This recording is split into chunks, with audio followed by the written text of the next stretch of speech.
I think you guys are muted.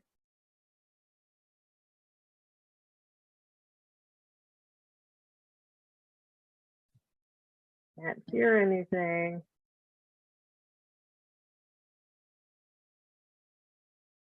Test. There you go. Now I can hear you. Okay. Can you hear me, Sarah? Yes, yes. Okay. Thank you. I just love policy stuff. Appreciate that. Okay, so I'll just recap for the record in case my previous comments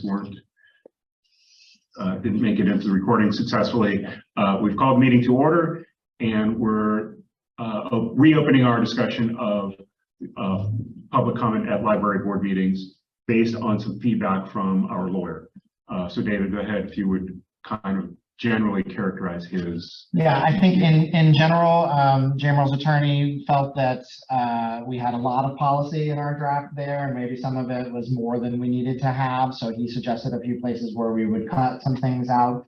He generally liked the previous policy that we had, but saw some big problems there that he wanted to make sure that we were addressing and knew it. Not a bunch of big problems, but specifically in the final statement there, chairperson is responsible for the orderly conduct of the meeting and shall rule on the appropriateness of speakers' presentations. He felt like that was too much wording that gets into trying to regulate content of speech. He said, basically, this policy should say that JMRL can regulate the time and the place of public comment, but has less authority when it comes to the content. So those are the three kind of pillars there. And just to be clear, what you're showing on the screen right now is the current existing policy, not the draft, the most recent draft. Correct. I think in our draft we had already sort of addressed Yes, that. so I think we had addressed that. But you're reinforcing the importance of Right. doing that. We had done a lot of discussion about particularly employees being addressed in this situation. So the specific question was, can you use language that would exempt employees from that? And the response was largely no. You know, you can have, I think the wording that we ended up with was good. So we have a whole clause here that kind of tells the public, here's the best way to go about letting the board know about employee issues, but it doesn't regulate what can and can't be said in a public meeting. And then there's just general, the library board president is responsible for monitoring time and ensuring the orderly conduct of a meeting and may take steps to put in some order if they're unruly, derogatory, or personally abusive, generally disruptive to the conduct. Mhm. So it's not about that specific, what the content of those comments are, it's about whether or not you're disrupting the order being able to exist. So generally, as sort of I understood from previous conversation, when he said we had too much policy, the lawyer is saying, well, the more specific and precise you are in some cases, that opens up the possibility that you won't adhere to the exact letter of whatever you're saying in some circumstance, and then that opens you up for a, attack or a controversy or a It grievance. confines you too much. Right. At the same time, in my opinion, you want some structure. You want everyone to know what to expect. So to me, that we're always striking a balance between a policy's role in guiding the proceedings, but also informing the public what to expect. So for that reason, I think some guidelines are important to have. So we sort of took some of the ones that were more precise and specific and took those out in the spirit of the recommendation, and then we left some in that were, and so that's the balance we tried to strike here. I know So there was also some discussion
Jenny?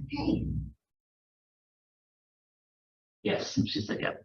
Okay, so after a brief technical glitch, we are resuming the policy committee meeting. And There's none of our materials pulled up. yeah, And no sound, and now Jim. so we're pulling back up the blue line version of the red line version of the public comments at board meetings. And we're going to see if there's any from the committee, any last comments or changes to the blue line. And then I can also show what is being showed to the board today, which is in the board's full handouts. Okay, so the blue line changes were basically striking the committee's proposed numbers 4 and number 7, which, as Mike said, just got into some very specifics about how the board is going to run meetings. So number 4 was about pre-registering in advance and you know, determining the order of speakers, and in the end we determined that that is all covered under this general. We're going to have this period for speech there, and then number 7 already is covered. Lawyer's opinion was by JMRL participating in the Americans with Disabilities Act. He suggested 24 hours in advance for written statements, just for ease of use there. And then finally, removing the line that says the board will not respond to speakers during public comment. However, the board may direct staff to follow up with information or to provide further research to the board, but removing or to place an issue presented on a future board agenda, just because that opens up a question of who gets to do that and why does the board say yes or no to one particular. Why did you do it this time and not the other? The board could still place an issue on an agenda. Yeah, it doesn't take away any options. It just sort of is less explicit about, you know, making an implied promise, perhaps, that's something the board might do. So any comments or tweaks or changes? We did have, David, I will mention, well, let's hear on the blue and then I have one last thing. Well, the only other thing is that what the full board is looking at today is not all the red line edits. That's the difference between what we discussed 2 months ago and what we're presenting to them. It's just that here was the old policy. Here's an entirely new policy, basically.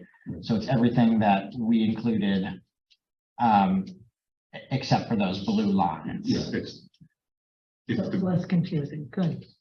we just, and we might make changes right now, but we just, as terms of trying to hit a moving target, he simplified it down as imagining that we would just go with all the blue heads. Mm-hmm. So speak now. Thoughts? For some members of the committee, I realized that we got some feedback on this from a member of the public to the full board, but I forgot to send it around to the committee as well, but it was largely positive. It was from a former trustee who just commended JMRL on keeping the 5-minute speaking limit. Thought that was good.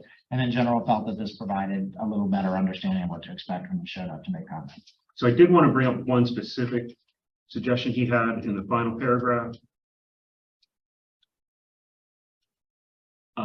And he's suggesting responsible for ensuring the orderly conduct of the meeting and may take steps to maintain order, period. He's suggesting to simplify that by taking out the circumstances that, you know, trying to conceptualize what the circumstances would be where there's not order. I can kind of go either way in the sense that, again, we are communicating that these are circumstances in which steps might need to be taken. Does that limit us, though? I mean, right. would a person question it and say, you know, I don't believe I was unruly or something like that, whereas if we eliminate that and put the period and maintain order, then that allows the president to make that decision without having Based on what to demonstrate. Yeah. And that was really, he had another sentence justifying the suggestion, and he basically said, yeah, same idea that the president would have maximum flexibility. I can go either way. It's, I also don't feel strongly about that.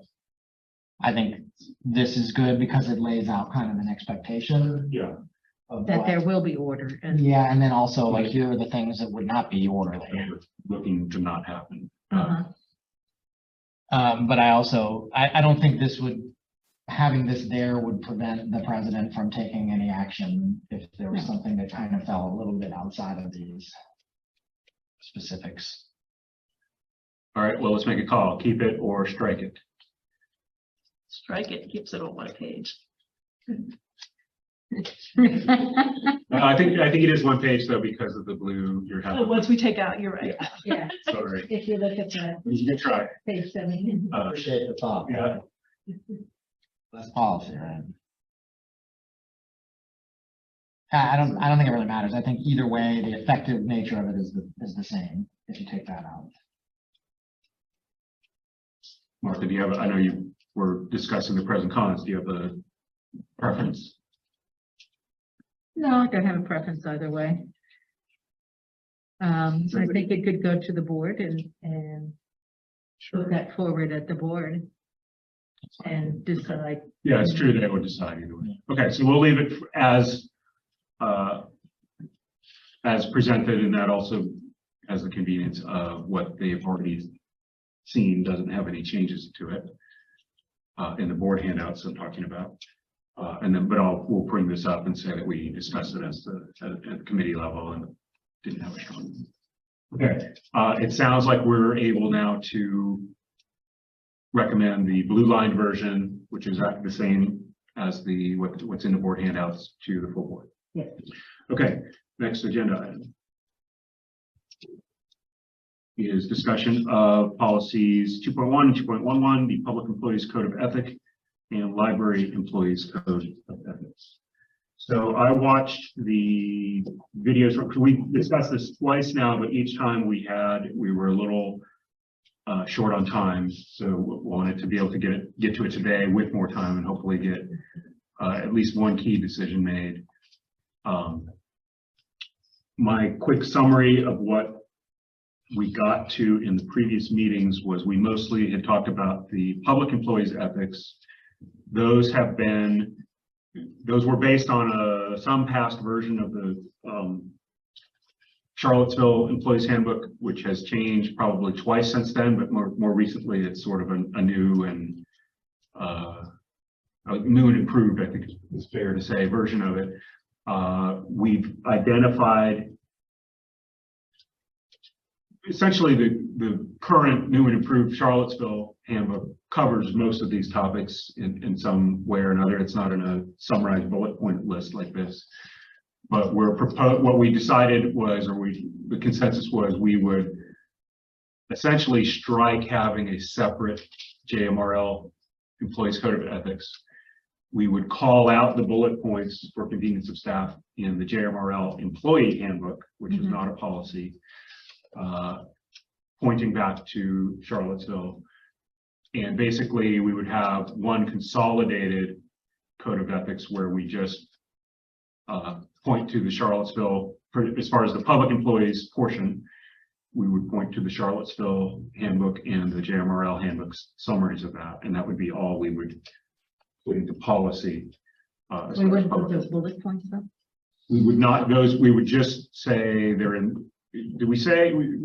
I thought we had something about the bullet, thought we left it with the bullet points, thinking about the bullet points, and that helped people understand it a little bit more easily, and then that there would be a link within that, if you want to read more, this is it. I think that's the plan for what JMRL staff would receive. It would be in our employee handbook, which is a staff-facing manual, basically. And in theory, here's all the things you need to know to work in this organization. So we do have a draft of that in the folder there. So it went from the black lines there being a very short, we have these with these codes of ethics, to calling out some of the things that are in the City of Charlottesville's one and pointing people back for more information there. So that would answer for library staff where to go look to find these things.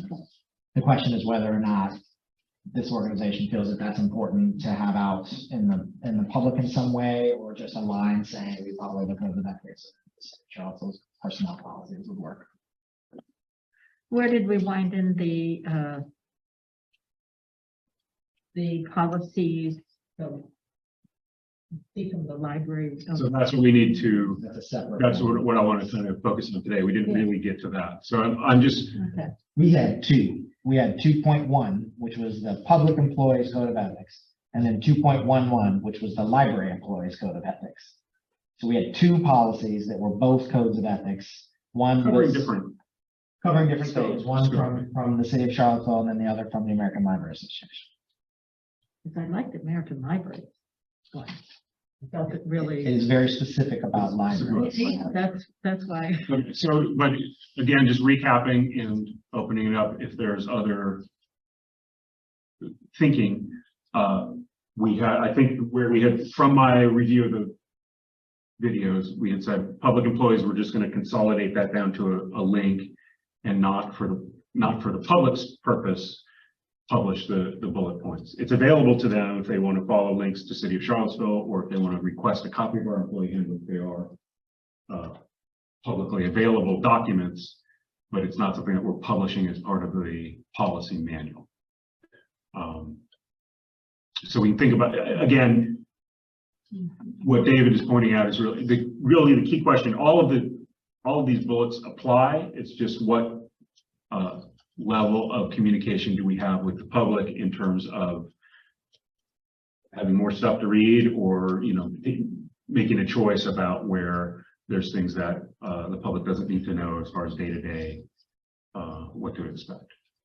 The ones in the city of Charlottesville's personnel manual are much more detailed. And they go very, for instance, I'm looking at the last one here. Employees will not accept any personal gift, favor, service, or money. So it's like a 3-page thing now that staff has as guidance in the city of Charlottesville's personnel manual that we follow, as opposed to a 1-sentence thing. Where that was actually from the company.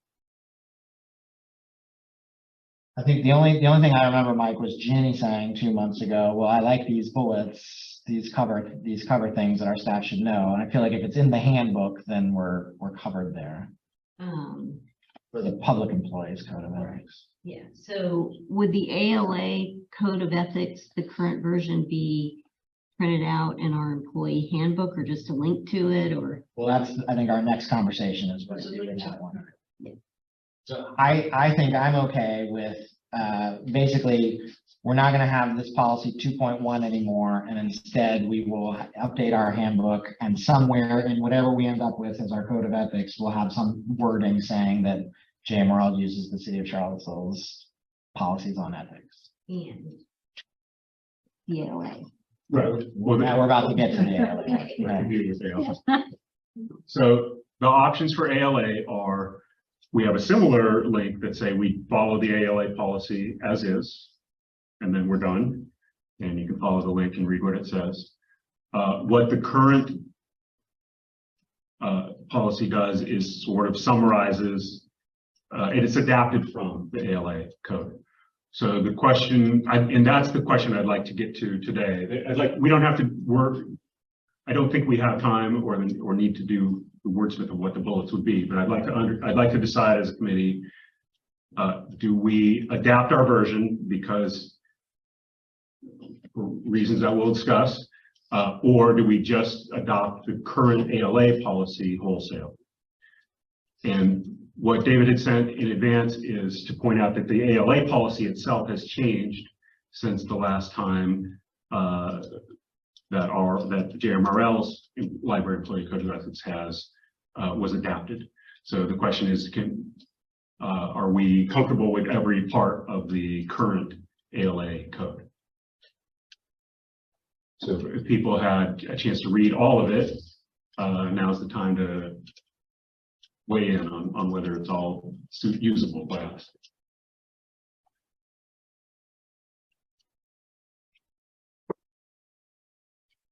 Well, what's new is 9. Correct. So we can really kind of focus on 9, I think. I mean, I think 9 encompasses what we're trying to do in the library. Although I think it could be. I mean, this is not going to be a public facing thing anyways. So, I mean, I think that 9 could cause problems sometimes with the The public. link to this would be public Yeah. facing. You know, I mean, I think it would be pretty strange if JMRL were not able to embrace the ALA Code of Ethics for library employees myself. Well, here's what it says. We affirm the inherent dignity and rights of every person. We work to recognize and dismantle systemic and individual biases, to confront inequity and to confront inequity and oppression, to enhance diversity and inclusion, and to advance racial and social justice in our libraries, communities, profession, and associations through awareness, advocacy, education, collaboration, services, and allocation of resources and spaces. That's I all really true. like that. It's all true. Yeah, I really like that. That gives support to a lot of things that I see libraries are doing that are being questioned at this time by individuals. And it shows that development of thought.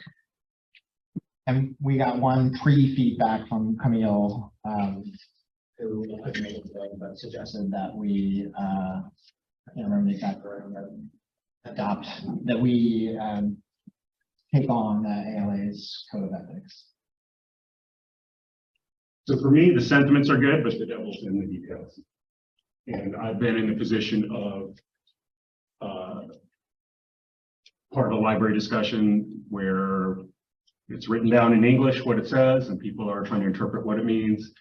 And here's what it means. It says it in English, and then a couple months into the discussion, the former director said, "Well, here's a statement from a former trustee who wrote this, the English words." And it basically said, well, that's not what we meant at all. So, I'm shaped by, if we're advocating words matter, as President Obama said. We need to make sure that they're clear what it means, and we need to make sure we're not in a position of, 10 years from now, I don't want to be the trustee writing in, well, we didn't mean that. So the red flag words for me here are the idea that so first of all, social justice is undefined to me. It can have some meaning to us today and some other meaning 10 years from now, and I don't have control over what that might mean. But more concerning to me is the idea that the library is a place of advocacy for social justice, and that we allocate resources and spaces for social justice. To me, organization that takes funds to advocate for ideological outcomes is called the Political Action Committee. I'm strongly in favor of the First Amendment rights of people to assemble and to speak, to advocate for outcomes, but that's not a good use of public funds. It's not the proper use of public funds to advocate for specific ideological outcomes. It would, in my opinion, severely undermine our credibility as an institution if we were to say our purpose now, or it's ethical for our staff to use public funds to advocate for ideological outcomes. I was a member of the ALA at the time when this was being discussed and passed. I discontinued my membership in the ALA specifically because I couldn't be part of an organization that felt that the purpose of a library is to take public funds and allocate them for advocacy for specific ideological outcomes. I do see that point. And if you're saying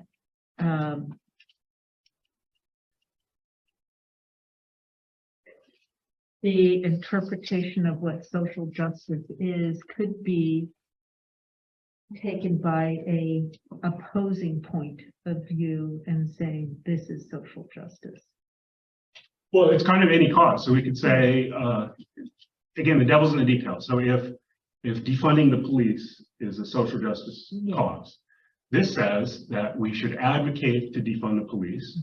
Social justice is not even, those words are not in this. Yes. Yeah. Advance racial and social justice in our library. Yeah, I agree that that's vague. But if I were reading this, I think it would be a very reasonable interpretation to say, I'm a staff member. I've identified defunding the police as a social justice cause that needs to be advanced. I'm going to amplify materials that would only speak towards advocacy for defunding the police. I think our proper role, and I'm going to invoke our mission and values here shortly, would be, yes, our proper role is education and information. So our proper role would be to have materials about all sides of that. Okay, there would be the people who feel that interactions with police are dangerous. The fewer that we have, the better. That would be the case in favor of defunding the police. According to this ethic, it would be ethical to only present that side. It would be unethical to present a side that would potentially undercut the cause of defunding the police. I think our proper approach would be then to let's connect people with that idea, but all the arguments around it. So we would also present information that shows that there's a greater incidence of crime and murder and death in particularly in vulnerable communities when the defunding the police approach has been taken. And that would inform and enable our patrons to understand a full range of ideas and make their own. They would present them with the intellectual freedom to make up their own mind and come to their own understanding of what's the best approach to achieve outcomes that we might all feel are important. This brings to mind, years ago, the news broadcasting had to have a balanced, Right. and I think that's kind of what you're speaking to, that got that aspect. Well, that was a legal, like the fair time doctrine or Yeah. something. We do have mission and values that speak to this already. We thought they were important, so we in this group sat and came up with them and wrote them down and agreed on them. One of those is we embrace our responsibility to amplify a full spectrum of voices, and that's the kind of approach that I'm speaking to. Yeah. This doesn't reflect this. This is the opposite. This is we're going to amplify only those voices that advance racial and social justice in our libraries. We're going to allocate resources and spaces to achieve those ideological outcomes. Our values say that we advocate for intellectual freedom. It's not intellectually free if it's ethical only to present certain sides of an issue and not others. We create opportunities for people to connect and exchange ideas. Again, if it's the library's role to achieve outcomes, to advocate, then we don't want to connect people with ideas that might undercut the goals that are outlined here. We have inclusive spaces for people of all backgrounds where everyone is welcome and respected. And our mission statement says that JMRL fosters personal growth and lifelong learning for all. We were very intentional about putting that word "for all" in place. So when we're saying that certain ideas, racial and social justice, whatever that means, are important and need to be advanced and advocated and allocated, it just undermines our credibility. It conflicts with our mission and values. To me, there's a very strong disconnect there. But the implication of how we would be seen in our community as a resource when we're saying that this is what we're going to do and it's ethical to do this, I think is incredibly dangerous for us as an organization. I have often agreed with you on that very same issue, and I wish that this were written differently because I do think this can be misinterpreted possibly by staff members. I feel like JMRL's collection policies, a lot of the things that we say we're doing in the library make it clear that we are providing information on all, views of a topic in our displays, in our collection. I haven't looked at our programming policy lately, but I do agree that it isn't. I'm a little uncomfortable with dismantle And social justice, I'd like to see some, I mean, racial justice, I have no problem with that. Social justice, yeah, that can be viewed as political. And I do feel that that's not the role of the library. And I think that it does take away from the library as a place for everyone when we're viewed as having a political axe to grind, if you could say it that way. I mean, I agree with you about that. Mhm.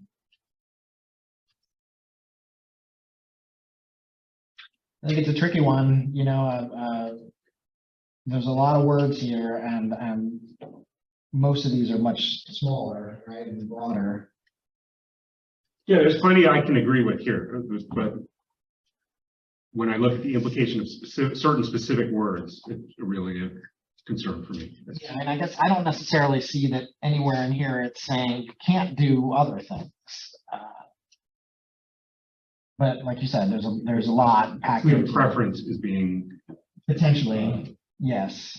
communicated to me. I don't see something as clearly as you do that this says it has to be this way and not that way. But that doesn't mean that people aren't going to interpret it that way. So the question is then, what do we do with this? Because we have our own code of ethics here. Mark, maybe this is a chance to split screen, you were saying. That is the Library Employees Code of Ethics. And it's adapted from the American Library Association Statement on Professional Ethics from 2008. And it's pretty much verbatim numbers Kind of simplified. 1 through 8 here, maybe a little bit simplified. So what is our path forward here? The whole world is our oyster right now, right? It's not to have any ethics at all, right? We're done with ethics here. It's to try to adapt what we've seen here, which is what happened presumably in 2010. There was some wordsmithing that happened. It's to have a blanket policy that says JMRL follows the City of Charlottesville's Public Employees Ethics and the American Library Association's Code of Ethics, where we just say that that's the #1 and oldest professional organization for librarians in America, and we're going to follow whatever they put up there. What other options are we missing here? Did you say adapting it? Adapting it, yeah, is the second one. Using 1 through 8, not 9. Well, no, I mean, adapting means The version of That the utility of the ALA Code of Ethics is that it's not the City of Charlottesville Code, which hardly anybody is ever going to read. It Okay. doesn't exactly exist in that bullet point. Yeah, it's just not usable. This is very useful and usable, but I do agree with you that there are some problems with number 9. And I think that if a lot of librarians would also come down, you know, libraries have to be, they have to be in some ways out of the political fray because we're going to appeal to everybody. You know, we can be many things in number 9. We can be all of those things, and we already say them in lots of other places in our mission and statements, etc., our collection statements. But I do think that 9, it may encourage library employees to think that having a political bias in their presentation in the library or in programming is okay. And, you know, it may not always be. You know, it's a judgment call. The world is moving in one direction, but not everybody may be moving in that direction. The library has to, you know, stay somewhat aside from that, because otherwise you alienate a portion of your population. And I can tell you, working in Greene County, that is true. So. And ultimately, we exist from the funding of the population. So we rely on our credibility and our reputation with everyone to even exist. And I don't want to jeopardize that with some of these scenarios that you're kind of alluding to. So for number 1 through 7 of this, Is the current JMRL. the current JMRL, are those pretty much what are numbers 1 through 8 with the ALA? I think the answer is yes, those haven't changed with the ALA. So then it would be doing some wordsmithing on the number 9. Yeah, if we can come up with one that we're comfortable with, that reflects the sort of some of those intentions. But, again, I go back to, I feel a responsibility to make it clear, what do we mean by that, and make sure that if there's not room for it to be interpreted in some way that we're coming back later, say, well, that's not what we meant. Yeah, because I think that by not doing an adaptation of number 9 and saying we're going by ALA and then eliminating number 9 without wordsmithing it would send a message that I wouldn't like. So I think I'm hearing adapt is the approach, and try and adapt 9. That's what I.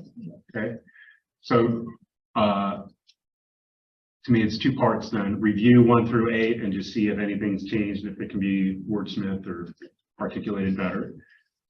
And then number 2 is I'm inviting everyone to email David with some kind of proposed wordsmithing on 9, and we'll sort of have a bake off, if you will, or see what we can come up with.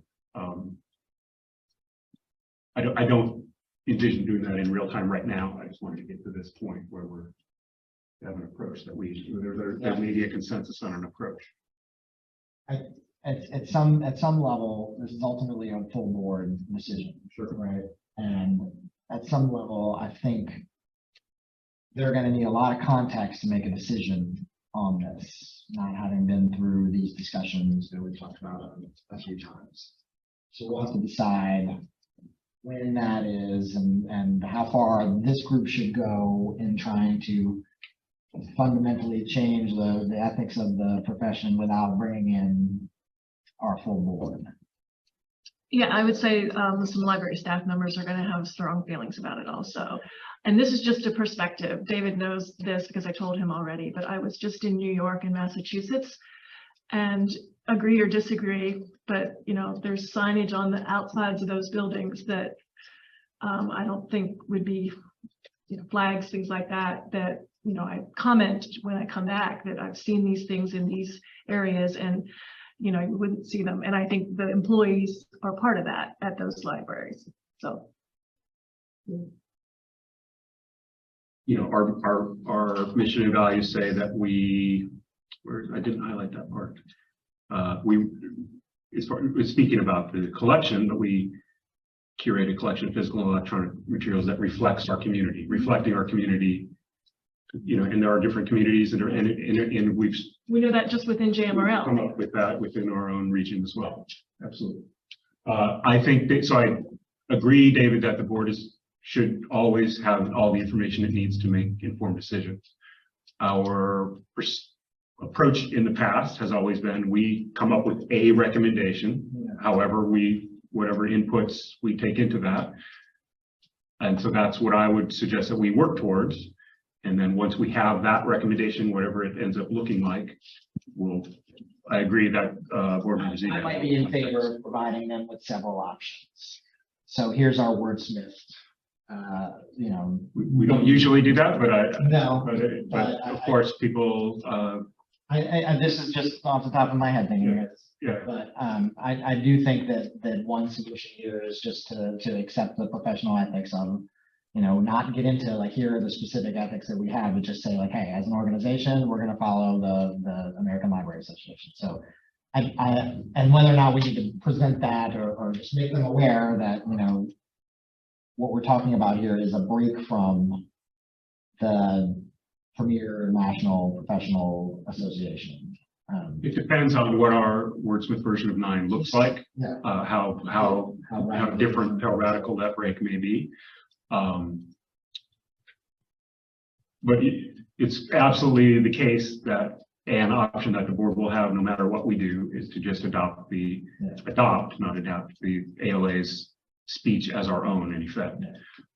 So yes, I certainly have no would have no problem for people to understand, for board members to understand that that's an. Yeah, I think this is slightly different than a lot of our other policies because it is this like adapted from this third party Yeah.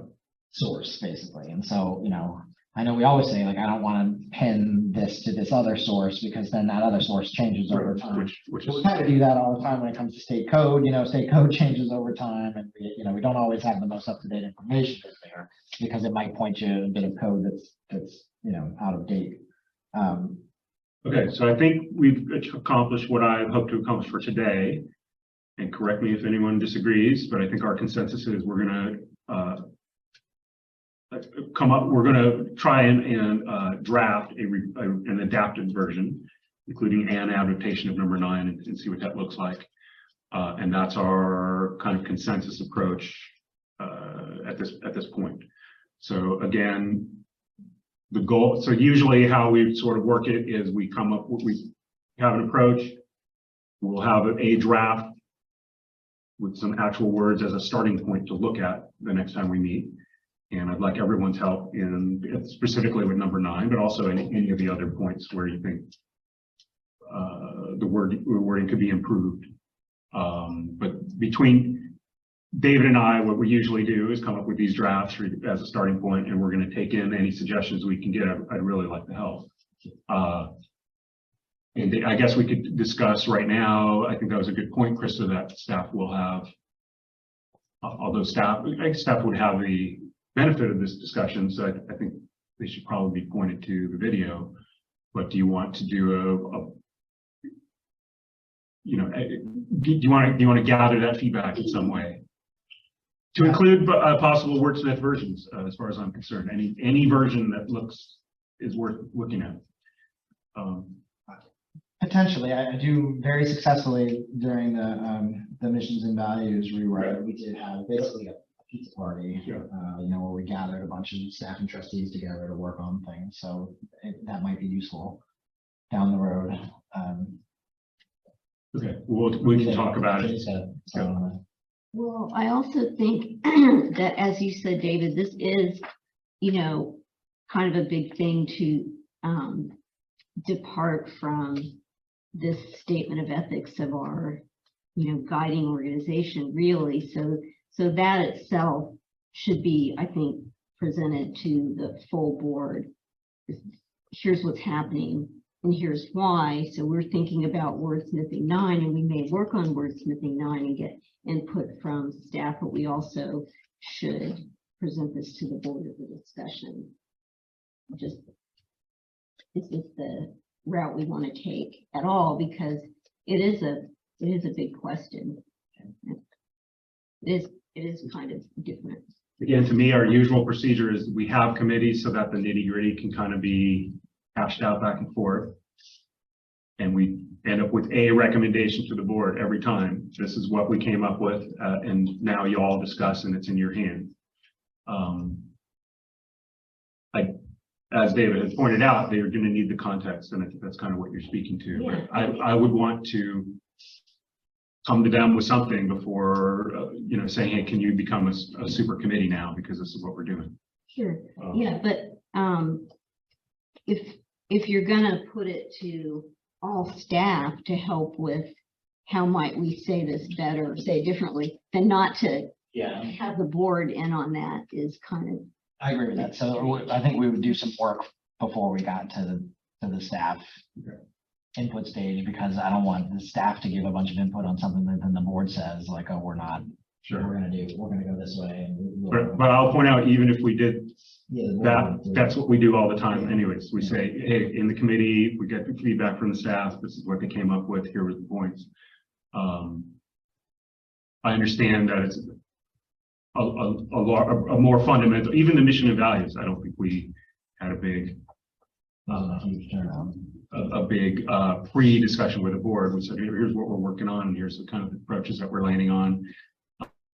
But we ended up with a recommendation at that level. There wasn't anything controversial really in there. This is, I agree, 9 is, I agree with you. It's somewhat controversial. I think I also agree with Jenny in that what we're looking at is the premier professional organization and revising something that's within that organization. And that perhaps a heads up to the board would be a good thing, just on the starting block. Okay, well, today would be the time because we have a committee report today. So we'll huddle real quick about the best way to kind of frame that. Okay, so again, put on your thinking caps. Let's try and we'll really be looking at words next time we meet. Okay, if we can briefly introduce issues related to 4224 patron confidentiality. So one of the things we lost in the computer crash there was the code, which has been pulled up. But this policy was revised just pre-pandemic in December 2019, with a lot of input from children's staff here. The key thing that this committee is going to have to talk about down the road is parental access to information in an account. JMRL's age of adulthood in terms of getting a library card has been 16 for the 20 years that I've been working here, and probably 20 years before that. And the current policy says a parent or guardian who signed the child's application accepting responsibilities for materials charged on the account has full access to the child's account until age 16, including borrowing records. Other adults may be granted access, whatnot. So the way that this policy looked at this 4 years ago was that until you're 16, the parent has complete access to everything that is in a library account. But once you have an adult account, that's not necessarily the case, and it might just be identifying information. There was support on this from the Library of Virginia. The children's staff went to them at the time, and they said, yes, we agree with that reading of it. The state FOIA code basically says under 18, parents have full access to what's in an account there. So I took it back to the state library and said, hey, has your opinion evolved on this in the last 4 years? And their answer was yes, that they think likely that, and Camille points out that the law is a little bit contrary to what the ALA's ethics might say about this, right? About protecting patron confidentiality or whatnot, but that it is going to fall on the side of parents' rights there, and that likely if there is a conflict here, we need to get right with the law. So we need to crack this open. So my goal, so it's too big. We can't get the law open easily. Yeah, I can find that. The issue was when Dave and I discussed this, the law itself is written in a complex way that's kind of it's kind of hard to interpret. And I think, David, I wasn't part of this previous discussion in 2019, but I think you had said they looked at this law, but interpreted it in a way that there was sort of it applied in some circumstances, but not in others. And again, the state library had sort of backed some of the loophole, if you will. And now they're not so sure. So really what I would like to do is take it to because the issue is, does our policy conform with the law? And if we don't understand the law, we have to be able to. I think they get to the lawyer. Yeah, we can't answer the question without understanding the law. I think that's probably the next. So that's my goal for today, is to just see if we have a consensus. So this is big, and let's take a look. exclusions to application of chapter, records of specific public bodies, and certain other limited exclusions. The following information contained in a public record is excluded from mandatory disclosure provisions of this chapter, but may be disclosed by the custodian at his discretion, except where such disclosure is prohibited by law. And then you get down to information contained in library records that can be used to identify, one, both A, any library patron who has borrowed or accessed materials or resources from a library, and B, the material or resources such patron borrowed or accessed, or two, any library patron under 18 years of age. For the purposes of clause 2, access shall not be denied to the parent, including a non-custodial parent or guardian of such library patron. So the interpretation at the time was that this clause 2 was allowing for any identifying information on that juvenile account, but not necessarily the materials or resources such patrons had borrowed or accessed. So it is written kind of in a strange way where it's hard to, it doesn't flow necessarily in a straight line there. But the current thinking on it from the state is that likely if this gets tested, the parent has the authority to figure out what's on their kid's account until they are 18 years of age or legally emancipated. So I think it's a question for the lawyers. The question was, you know, should we bring this up as a topic for the policy committee to discuss? And it seems like if there's a chance that we're not compliant with the law, then that should happen.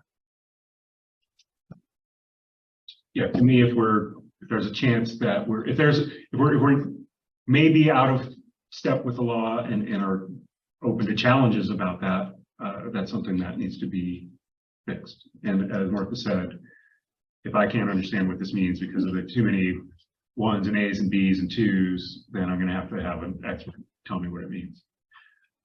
Okay, so I'd like to take that step. I will do that and then report back Yep. to the committee here.